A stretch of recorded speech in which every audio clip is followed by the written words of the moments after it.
What's up? I'm Drehillart, artist, storyteller, writer, author of your favorite poetry collection that you haven't read yet. Today I'll be sharing a poem from an author and poet that is local to my community. She is endearing, she is charming, her work is powerful and magnetic, and I think that for some of you it will really resonate. It's heavy, I'll give you that now, but I think that those of you who are experiencing grief in these times might find comfort and solace. Today I'll be sharing work from the incomparable and talented Nishi Patel and her book, The Inheritance of Grief. I'll actually be reading from the titular poem, The Inheritance of Grief. Sorrows stabbing at our hearts, sufferings etched onto our souls, loss weighted in our bones, our own grief, that of our ancestors and the world, grief that always finds us, grief that is our inheritance for living. Emotions rioting under our skin, sea sand carried on our backs, disconnection jammed in our throats from the lack of courage to ask for compassion. Grief brewing in stagnant waters of shame, grief denied of its passage to feel fully. We are afraid of the truth of grief, afraid the magnitude will swallow us whole, dying and never able to fill the hole. But claim your breath as you dive into the many little deaths, because riding through the inheritance of your grief gives you back your birthright to life.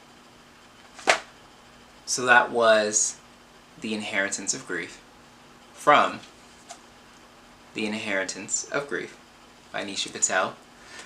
Of course, I will have the reviews that I have written for the book linked below, as well as a link to the book so you can purchase your own copy.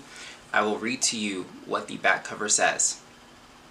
I came out from the other side through a light that could not have been found had it not been so fearfully dark inside. Now, as I mentioned, the book is heavy. It talks about grief, so be aware of the content warnings should you desire to pick this up, but I hope that you do. I found it to be a very cathartic read, and I am in a place where when I got the book and when I met Nishi and when I read it, I wouldn't say that I was like actively grieving a recent or relatively recent loss, but it still resonated with me and brought me back to some of those moments from the years prior in which I had been at some of those stages and at some of those phases. So even if you're quote-unquote far removed from your grief, I think that this could still be something to help you maybe close some of those doors officially, and be in a space where you can live comfortably with loss and be alright with that. If you enjoyed this video, feel free to give it a big thumbs up for me. In the comments, let me know what you thought of the poem, if you're planning to pick up the book, and if you've picked up the book, what your thoughts were on it. As always, you can include suggestions or recommendations for books and poems that I can read and review for future videos.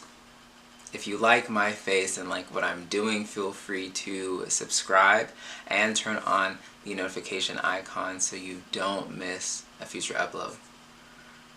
Again, I am Drehillart, and thank you so much for watching and listening.